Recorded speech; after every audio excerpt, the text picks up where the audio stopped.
ವಜೂಖಾನ ನಿರ್ಮಾಣದ ಈ ಸಭೆಯ ಅಧ್ಯಕ್ಷತೆಯನ್ನು ವಹಿಸಿರುವಂಥ ಸಮಾಜದ ಅಧ್ಯಕ್ಷರು ಆತ್ಮೀಯರು ಆದಂಥ ದಾದು ಸೇಠ್ ಅವರೇ ಹಾಗೂ ವೇದಿಕೆ ಮೇಲಿರುವಂಥ ನಮ್ಮ ಉಪಾಧ್ಯಕ್ಷರಾದಂಥ ಕಾದರ್ ಬಾಷಾ ಅವರೇ, ಮೊಹಮ್ಮದ್ ಜಬೀರ್ ಅವರೇ, ಶಂಸುದ್ದೀನ್ ರವರೇ ಹಾಗೂ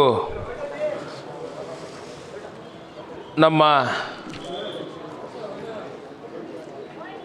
ಎಲ್ಲ ನಮ್ಮ ತಂಜೀಮ್ನ ಸದಸ್ಯರುಗಳೇ, ಆತ್ಮೀಯ ನಮ್ಮ ಮಹಾನಗರ ಪಾಲಿಕೆಯ ಮಾಜಿ ಮೇಯರ್ ಆದಂಥ ಚಮನ್ ಸಾಬ್ರವರೇ, ರಹೀಂ ಸಾಬ್ರವರೇ, ಶೇಖ್ ದಾದಾಪೀರ್ರವರೇ, ಮೌಲಾನಾ ಮೊಹಮ್ಮದ್ ಹನೀಫ್ ರಜ್ರವರೇ, ಅಲಿಯಾ ಖಾದ್ರಿ ಸಾಬ್ರವರೇ, ನಜೀರ್ ಸಾಬ್ರವರೇ, ರಫೀಕ್ ಸಾಬ್ರವರೇ ಹಾಗೂ ಶಂಸುದ್ದೀನ್ ರವರೇ, ಕಾದರ್ ಬಾಷಾರವರೇ ಹಾಗೂ ನಂದಿಗಾವಿಯ ಶ್ರೀನಿವಾಸರವರೇ ಮತ್ತು ನಮ್ಮ ಆತ್ಮೀಯ ಸ್ನೇಹಿತರೆ, ಈ ಒಂದು ಕಾರ್ಯಕ್ರಮಕ್ಕೆ ಆಗಮಿಸಿರುವ ಸಮಾಜದ ಎಲ್ಲ ಬಂಧುಗಳೇ, ಸ್ನೇಹಿತರೆ, ಪತ್ರಿಕಾ ಮಿತ್ರರೇ, ಈ ದಿವಸ ನಮ್ಮ ಹೇಳ್ತೇನಪ್ಪ ಅವಳದೇ ಮತ್ತು ದುಡ್ಡು ಎಲ್ಲ ಮತ್ತು ಹೇಳಿಲ್ದಂಗೆ ಇದ್ರೆ ಹೆಂಗೆ. ಈಗ ನಮ್ಮ ಕಬ್ರಸ್ಥಾನದ ಈ ಒಂದು ಏನು ವಜೂಖಾನ ನಿರ್ಮಾಣದ ಅನುದಾನವನ್ನು ಕೊಟ್ಟಂಥ ನಮ್ಮ ಲೋಕಸಭಾ ಸದಸ್ಯರಾದಂಥ ಪ್ರಭಾ ಮಲ್ಲಿಕಾರ್ಜುನರವರೇ ಹಾಗೂ ಎಲ್ಲ ನಮ್ಮ ಆತ್ಮೀಯರೇ, ಈ ದಿವಸ ಭಾಳ ದಿವಸಗಳಿಂದ ನೆನೆಗುದಿಗೆ ಬಿದ್ದಂಥ ನಮ್ಮ ಕಬ್ರಸ್ಥಾನದ ವಿವಿಧ ಯೋಜನೆಗಳು. ಹಿಂದೆ ನಾನು ಮಂತ್ರಿ ಇದ್ದಾಗ 2005ರಲ್ಲಿ 5ರಲ್ಲಿ ಬಂದು ಪ್ರಾರಂಭ ಮಾಡೋಣ ಅಂದರೆ ಒಬ್ಬರು ಬರೋದು ಹೋಗೋದು ಹಿಂಗೆ ಮಾಡ್ಕೊಂತ ಹೋದ್ರು. ಆಮೇಲೆ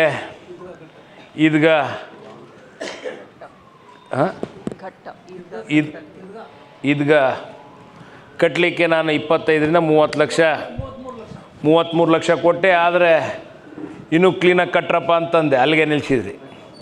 ಆಮೇಲೆ ಪಾಪ ನಮ್ಮ ಇರ್ಷದ್ದು ನಾನು ಒಂದು ಸ್ವಲ್ಪ ಕಟ್ತೀನಿ, ನಾನು ಕೈಲೇ ಕಟ್ತೀನಿ ಅಂತ ಅವನು ಕಟ್ಟಿಬಿಟ್ಟು ಕಂಪ್ಲೀಟ್ ಮಾಡಿದ್ರಿ. ಈಗ ಇನ್ನೂ ಒಂದು ಸ್ವಲ್ಪ ಉಳ್ದೈತಿ, ಅದನ್ನು ಮಾಡಿಸ್ತಾನೆ ಅಂತ ಹೇಳಿದ್ರಿ. ಅದೇ ನಿಟ್ಟಿನಲ್ಲಿ ನಮ್ಮ ಅಧ್ಯಕ್ಷರಾದಂಥ ದಾದು ಸೇಠ್ರವರು ಭಾಳ ದಿವಸಗಳಿಂದ ಇಲ್ಲ, ನಮಗೆ ಚುನಾವಣೆ ಸಮಯದಲ್ಲಿ ಸಾಕಷ್ಟು ನನಗೂ ಎಲ್ಲರ ತಮ್ಮ ಆಶೀರ್ವಾದದಿಂದ ನಮ್ಮ ಮನೆಯವ್ರನ್ನೂ ಲೋಕಸಭಾ ಸದಸ್ಯರಾಗಿ ಮಾಡಲಿಕ್ಕೆ ತಾವೆಲ್ಲರೂ ಕಾರಣಕರ್ತರು, ಕಾರಣಭೂತರು. ತಮ್ಮೆಲ್ಲರ ಒಂದು ಆಶೀರ್ವಾದದಿಂದ ಇವತ್ತು ಲೋಕಸಭಾ ಸದಸ್ಯರಾಗ್ಯಾರ. ಅದೇ ನಿಟ್ಟಿನಲ್ಲಿ ನಾನು ದಾದು ಸೇಠ್ ಅವರಿಗೆ ಮತ್ತು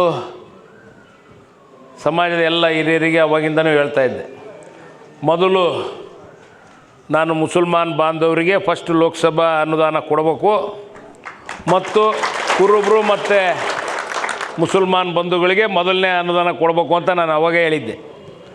ಅದು 25 ಲಕ್ಷ ಅಂತ ಮಾಡಿದ್ವಿ. ನಮ್ಮ ದಾದು ಸೇಠ ಯಾವೆಲ್ಲ ಬೇಡ, ನನಗೆ 50 ಲಕ್ಷ ಬೇಕೇ ಬೇಕು ಅಂದ. ತಗೊಳಪ್ಪ ಅಂತ ಕೊನೆಗೆ 50 ಲಕ್ಷನೇ ಮಾಡಿ ಇವತ್ತು ಪ್ರಾರಂಭವನ್ನು ಮಾಡಿದ್ದೀರಿ. ಭಾಳ ಒಂದು ಒಳ್ಳೆಯ ಕೆಲಸ. ಇನ್ನೂ ಹೆಚ್ಚಿನ ರೀತಿಯಿಂದ ಏನೇನು ಕಾರ್ಯಕ್ರಮ ಆಗಬೇಕು. ಮುಖ್ಯವಾಗಿ ನಮ್ಮ ಅಲ್ಪಸಂಖ್ಯಾತರು ಬಾಂಧವರು ಸಾಕಷ್ಟು ಬಡತನದಲ್ಲಿ ಅದಾರ. ಭಾಳ ಜನ ಸಾಕಷ್ಟು ಉದ್ಯೋಗದ ಕೊರತೆಯೂ ಐತಿ. ಇವನ್ನೆಲ್ಲ ನಿಭಾಯಿಸ್ಕೊಂಡು ಹೋಗಲಿಕ್ಕೆ ನಾವು ಪ್ರಾಮಾಣಿಕವಾಗಿ ಕೆಲಸವನ್ನು ಮಾಡಬೇಕಾಗಿದೆ. ಎಲ್ಲರ ಒಂದು ಅವರ ಮುಂದಿನ ಪೀಳಿಗೆಗೆ ಏನಾಗಬೇಕೋ ಅವಕ್ಕೆಲ್ಲ ನಾವು ಸಹಕಾರವನ್ನು ಮಾಡಿ ಹೆಚ್ಚಿನ ರೀತಿಯಿಂದ ಅವರ ದುಡಿಮೆ ಮಾಡೋದ್ರಾಗಿರ್ಬೋದು, ಒಳ್ಳೆಯ ಎಜುಕೇಷನ್ ಕೊಡೋದ್ರ ಬಗ್ಗೆ ಆಗಿರ್ಬೋದು, ಒಳ್ಳೆಯ ಆರೋಗ್ಯ ಕೊಡೋದ್ರ ಬಗ್ಗೆ ಆಗಿರ್ಬೋದು, ಮೂಲಭೂತ ಸೌಕರ್ಯಗಳನ್ನ ಒದಗಿಸ್ಲಿಕ್ಕೆ ಏನಾಗಬೇಕೋ ಅದ್ರ ಬಗ್ಗೆ ನಾವು ಚಿಂತನೆಯನ್ನು ಮಾಡಬೇಕಾಗಿದೆ. ಆ ನಿಟ್ಟಿನಲ್ಲಿ ನಮ್ಮ ಸರ್ಕಾರ, ನಾವು ನಮ್ಮ ಸಿದ್ದರಾಮಯ್ಯನವರ ನೇತೃತ್ವದಲ್ಲಿ ನಾವೆಲ್ಲ ಮಾಡ್ತಾಯಿದ್ದೇವೆ ಅಂದರೆ ತಪ್ಪಾಗಲಾರ್ದು. ಭಾಳ ಏಕೆಪ್ಪ ಅಂದ್ರೆ ಅದೇ ರೀತಿ ನಾವು ಹಿಂದಿನಿಂದಲೂ ನಾವು ಬಾತಿ ದರ್ಗಕ್ಕೆ ನಡ್ಕೊಂಬರ್ತಿದ್ವಿ. ನಾವು ಸಣ್ಣ ಹುಡುಗರಿದ್ದಾಗ ಗಾಡಿ ಕಟ್ಕೊಂಡು ಹೋಗ್ತಿದ್ವಿ. ಆ ದರ್ಗಾವನ್ನು ನಾನು ಭಾಳ ದಿವಸಗಳಿಂದ ಹೇಳ್ತಾ ಇದ್ದೆ, ಅದನ್ನು ಜಲ್ದಿ ಒಂದು ಸ್ವಲ್ಪ ಕ್ಲೀನಾಗಿ ಕಟ್ಟಡವನ್ನು ಕಟ್ಟೋಣಪ್ಪ ಅಂತೇಳಿ. ಆದರೆ ಈಗ ಒಂದು ಕಮಿಟಿಯನ್ನು ಮಾಡಿ ಒಂದು 2-3 ಸೇರಿಬಿಟ್ಟು ಭಾಳ ಡೆಡಿಕೇಟೆಡಾಗಿ ಕೆಲಸ ಮಾಡ್ತಿದ್ದಾರೆ. ಮಾಡಿ ಅದನ್ನು ಕಂಪ್ಲೀಟ್ ಮಾಡ್ಬೇಕಪ್ಪ ಅಂತ ಹೇಳಿದಾಗ ಒಳಗಡೆ ಗುಂಬಸ್ಸು ಮತ್ತು ಝುಮ್ಮರ್ ಹಾಕ್ಬೇಕು, ಮತ್ತು ತಳಗಡೆ ಸೈಡ್ ಎಲ್ಲ ಕಟ್ಟಡವನ್ನು ಮಾಡಿ ಒಳ್ಳೆ ಗ್ರೈನೇಟು ಮಾರ್ಬಲ್ನೆಲ್ಲ ಹಾಕ್ಬೇಕು. ಮತ್ತು ಒಳ್ಳೆ ರೀತಿಯಿಂದ ನಾವು ದರ್ಗಾವನ್ನು ಅಭಿವೃದ್ಧಿ ಪಡಿಸ್ಬೇಕು ಅಂತೇಳಿ ಇವತ್ತು ಒಂದು 2-3 ಕೋಟಿ ರೂಪಾಯಿ ಅನುದಾನದಲ್ಲಿ, ಈಗ ಅನುದಾನ ಅಂದರೆ ಎಲ್ಲರೂ ಸೇರಿಸೇವಿ, ಸರ್ಕಾರದ ಅನುದಾನ ಇನ್ನೂ ಏನೂ ಬಂದಿಲ್ಲ, ದುಡ್ಡು ಅಲ್ಲಿ ಟ್ರೆಜುರಿ ಬಂದಿರೋ ದುಡ್ಡು ಮತ್ತು ಎಲ್ಲರ ಒಂದು ಕಾಣಿಕೆಯಿಂದ ಇವತ್ತು ಪ್ರಾರಂಭವನ್ನು ಮಾಡಿದ್ದೀವಿ. ಆದಷ್ಟು ಬೇಗನೆ ಅದನ್ನು ಒಂದು ಜನರಿಗೆ, ಪ್ರತಿಯೊಬ್ಬ ಭಕ್ತರಿಗೆ ಸಮರ್ಪಣೆ ಮಾಡೋ ಕೆಲಸ ನಮ್ಮ ದಾದು ಸೇಟು ನಮ್ಮ ಮೇಲೆ ಎಲ್ಲರ ಮೇಲೆ ಇದೆ ಅಂದರೆ ತಪ್ಪಾಗಲಾರ್ದು.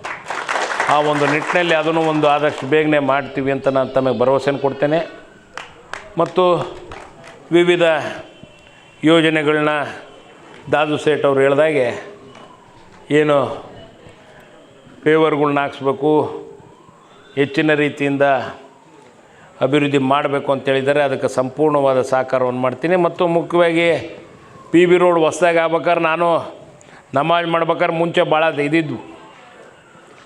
ನಾವು ಅವಾಗ ಇದನ್ನೆಲ್ಲ ಅಗಲ ಮಾಡಿದಾಗ ನಾನು ಅದನ್ನು ಕಾಂಕ್ರೀಟ್ ಹಾಕಿಸಿ ನಮಾಜ್ ಮಾಡೋಕ್ಕೂ ಭಾಳ ಒಂದು ಅಚ್ಚುಕಟ್ಟು ಆಗಬೇಕು ಅನ್ನೋ ರೀತಿಯಲ್ಲೇ ನಾವು ಮಾಡಿದ್ವಿ ಅವಾಗ. ಅದೇ ನಿಟ್ಟಿನಲ್ಲಿ ಈಗ ಕಬ್ರಸ್ಥಾನನೂ ಇನ್ನೂ ಹೆಚ್ಚಿನ ರೀತಿಯಿಂದ ಮಾಡಲಿ, ಅದಕ್ಕೆ ಸಂಪೂರ್ಣವಾದ ಸಹಕಾರ ಐತಿ. ನಾನು ಅದನ್ನು ಬೈತಿರ್ತೇನೆ ಅವರಿಗೆ. ಯಾಕಪ್ಪ ಅಂದರೆ ಸಮಾಜದ ದುಡ್ಡು ಯಾರು ಹೊಡೆದ್ರು ಯಾರು ಉದ್ಧಾರ ಆಗಲ್ಲ. ಆ ನಿಟ್ಟಿನಲ್ಲಿ ಸಮಾಜದ ದುಡ್ಡನ್ನು ನಾವು ಸಮಾಜಕ್ಕೋಸ್ಕರ ತ್ಯಾಗ ಮಾಡಿದರೆ ನಮಗೆ ಒಳ್ಳೆಯ ಒಂದು ಕೆಲಸ ಕಾರ್ಯಗಳಾಗ್ತವೆ. ಆ ನಿಟ್ಟಿನಲ್ಲಿ ಇವತ್ತು ತಮ್ಮ ಸಮಾಜನೂ ಮುಂದೆ ಒರೀಲಿ ಅಂತ ನಾನು ಇವತ್ತು ತಮಗೆ ಕಳಕಳಿಯಿಂದ ಮನವಿ ಮಾಡ್ತಿದ್ದೀನಿ. ಎಲ್ಲರ ಒಂದು ನಮ್ಮ ದಾದು ಸೇಟು ಮತ್ತು ಸಂಘದವರು ಇನ್ನೂ ಹೆಚ್ಚಿನ ರೀತಿಯಿಂದ ಸಹಕಾರವನ್ನು ಮಾಡಲಿ. ಮತ್ತು ಮುಖ್ಯವಾಗಿ ಆರೋಗ್ಯದ ಬಗ್ಗೆನೂ ಅವರು ಗಮನವನ್ನು ಕೊಡ್ರಿ ಅಂತ ಹೇಳಿದ್ದಾರೆ. ಈಗ ನಾನು ಅದಕ್ಕೆ ಹಳೆಯ ಆಸ್ಪತ್ರೆಗೆ ನಮ್ಮದೇನು ಆಸ್ಪತ್ರೆ ಇತ್ತು ಅದನ್ನೇ ನಾನು ಸರ್ಕಾರಕ್ಕೆ ಕೇಳ್ಕೊಂಡೇನೆ. ಈ ಆಸ್ಪತ್ರೆನ ಸರ್ಕಾರ ಮತ್ತು ಬಾಪೂಜಿ ವಿದ್ಯಾಸಂಸ್ಥೆಯವರು ಜಾಯಿಂಟಾಗಿ ಮಾಡಿಬಿಟ್ಟು ನಾವು ವುಮೆನ್ ಆ್ಯಂಡ್ ಚಿಲ್ಡ್ರನ್ ಹಾಸ್ಪಿಟ್ಲ್ ಅಂತ ಮಾಡಿ ಆ ಭಾಗಕ್ಕೆ ಎಲ್ಲರಿಗೂ ಒಂದು 500-600 ಬೆಡ್ ಹಾಸ್ಪಿಟ್ಲ್ ಆಗ್ತದೆ. 600 ಬೆಡ್ ಹಾಸ್ಪಿಟ್ಲು, 700 ಬೆಡ್ ಹಾಸ್ಪಿಟ್ಲು, ಹಿಂದ್ಗಡೆ ಜಾಗನೂ ಬೇರೆ ತಗೊಂಡಾರೆ ಬಾಪೂಜಿ ವಿದ್ಯಾಸಂಸ್ಥೆಯವರು, ಒಂದು 3 ಎಕರೆ. ಅದನ್ನು ಸೇರಿಸ್ಬಿಟ್ಟು ದೊಡ್ಡದಾಗಿ ಒಂದು ಹಾಸ್ಪಿಟ್ಲನ್ನು ಮಾಡಿದರೆ ಆ ಭಾಗಕ್ಕೆ ಇನ್ನೂ ಹೆಚ್ಚಿನ ರೀತಿಯಿಂದ ಒಂದು ಆರೋಗ್ಯದ, ಯಾಕೆಂದ್ರೆ ಹಳೆ ಊರಾಗೀಗ ಮಕ್ಕಳ ಮತ್ತು ಮಹಿಳಾ ಮತ್ತು ಮಕ್ಕಳ ಆಸ್ಪತ್ರೆ ಐತಿ.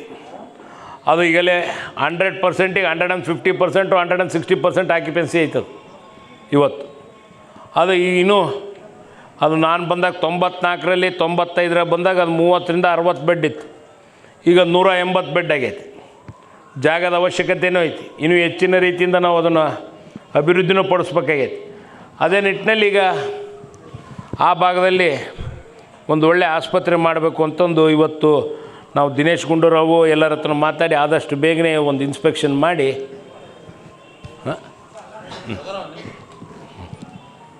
ಹಾಗಾಗಿ ಆರೋಗ್ಯದ ಬಗ್ಗೆ ಹೆಚ್ಚು ಗಮನವನ್ನು ಕೊಡಬೇಕು. ಮತ್ತು ಅದೇ ರೀತಿ ಸೌಹಾರ್ದತೆಯಿಂದ ನಾವೆಲ್ಲರೂ ಜೀವನ ಮಾಡಬೇಕಾಗೈತಿ, ಒಂದು ಪ್ರೀತಿ ವಿಶ್ವಾಸದಿಂದ ಜೀವನ ಮಾಡಬೇಕಾಗೈತಿ. ಆ ನಿಟ್ಟಿನಲ್ಲಿ ನಾವು 94ರಿಂದ 92ರಿಂದ ನಾನು ನೋಡ್ತಾ ಇದ್ದೇನೆ, ಭಾಳ ಒಂದು ಏನೇ ಒಂದು ಇದು ಮಾಡೋಕ್ಕೆ ಹೋದ್ರೂ ನಾವಂತೂ ಮಾಡೋಕ್ಕೆ ಯಾವುದು ಬಿಡ್ತಿಲ್ಲ, ಆಸ್ಪದ ಕೊಟ್ಟಿಲ್ಲ ಇಲ್ಲಿ ಮಟ್ಟ. ಈಗ ನಾವೇನು ಅಣ್ಣ ತಮ್ಮಗಳಂತಿದ್ದೀವಿ, ಇನ್ನೂ ಹೆಚ್ಚಿನ ರೀತಿಯಿಂದ ನಮ್ಮ ದಾವಣಗೆರೆ ಜಿಲ್ಲೆಯಾದ್ಯಂತ ಒಳ್ಳೆಯ ಒಂದು ಅಭಿವೃದ್ಧಿ ಪದದ ಹತ್ರ ಹೋಗ್ಲಿಕ್ಕೆ ಏನಾಗಬೇಕೋ ಅದ್ರ ಬಗ್ಗೆ ನಾವು ಗಮನವನ್ನು ಕೊಡೋಣ ಅಂತ ಈ ಸಮಯದಲ್ಲಿ ಬಯಸ್ತಾ, ಮತ್ತು ವಿವಿಧ ಅಭಿವೃದ್ಧಿ ಕಾರ್ಯದ ಬಗ್ಗೆ ನಮ್ಮ ನಿಟ್ವಳ್ಳಿ ಈದ್ಗದ್ದು ಕೇಳಿದರು, ಅಲ್ಲಿದು ಅಭಿವೃದ್ಧಿ ಪಡಿಸ್ಲಿಕ್ಕೆ ಏನಾಗಬೇಕೋ ಅದನ್ನು ಸಹಕಾರವನ್ನು ಮಾಡ್ತಾಯಿದ್ದೀವಿ ಅಂದೀವಿ. ಮತ್ತು ಅದೇ ರೀತಿ ನಮಗೆ ಹಳೆ ಭಾಗದಲ್ಲಿ ಮುಖ್ಯವಾಗಿ ಸ್ಲಾಟ್ರ್ ಹೌಸು ಭಾಳ ಒಂದು ಅವಶ್ಯಕತೆ ಐತಿ. ಅದನ್ನೇ ನಾನು ಅವಾಗಿಂದ ಬಡ್ಕೊಂತದೇನೆ, ಹೈಜಿನಿಕ್ಕಾಗಿ ಮಾಡ್ರಪ್ಪ, ಮಾಡೋದಿದ್ದರೆ ಒಳ್ಳೆ ಕ್ಲೀನಾಗಿ ಹೈಜಿನಿಕ್ಕಾಗಿ ಸ್ಲಾಟ್ರ್ ಹೌಸ್ ಮಾಡೋಣ ಅಂತೇಳಿದ್ದೀನಿ. ಅದೇ ನಿಟ್ಟಿನಲ್ಲಿ ಇವತ್ತು ಜಾಗನೂ ನಾವು ಈಗ 3 ಎಕರೆ ಜಾಗನೂ ಈಗ ಐಡೆಂಟಿಫೈ ಮಾಡಿ ಅದಕ್ಕೊಂದು 30-35 ಕೋಟಿ ರೂಪಾಯಿ ಬೇಕು ಅಂತ ಹೇಳಿದ್ದಾರೆ. ಅದು ನಮ್ಮ ಯಾವುದು ಪಶುಸಂಗೋಪನೆ ಇಲಾಖೆಯಿಂದ ಮತ್ತು ಕಾರ್ಪೊರೇಷನ್ನಿಂದ ನಾವು ಇವತ್ತು ಮಾಡಬೇಕಾಗಿತ್ತು. ಅದನ್ನು ಆದಷ್ಟು ಬೇಗನೆ ಪ್ರಾರಂಭ ಮಾಡಲಿಕ್ಕೆ ಏನಾಗುತ್ತೋ ಅದನ್ನು ನಾನು ಸಂಪೂರ್ಣವಾಗಿ ತಮ್ಮ ಒಂದು ಆಶೀರ್ವಾದದಿಂದ ಆದಷ್ಟು ಬೇಗನೆ ಮಾಡ್ತೀನಿ ಅಂತ ನಾನು ತಮಗೆ ಭರವಸೆಯನ್ನು ಕೊಡ್ತೇನೆ. ಮತ್ತು ಮುಖ್ಯವಾಗಿ ವಿವಿಧ ಬೇರೆ ಬೇರೆ ಯೋಜನೆಗಳದವು, ಅವನ್ನೆಲ್ಲವೂ ಆದಷ್ಟು ಬೇಗನೆ ತಗೊಂಬರೋಣ. ಮತ್ತು ರೋಡ್ ಬಗ್ಗೆ ಹೇಳಿದರು, ಆ ಸ್ಲಾಟ್ ಹೌಸ್ ಪಕ್ಕದಲ್ಲೇ ಅಲ್ಲ ಸ್ಟೇಡಿಯಮ್ದು ಮಾಡ್ತದವಲ್ಲಿ ತೆಗೆದದ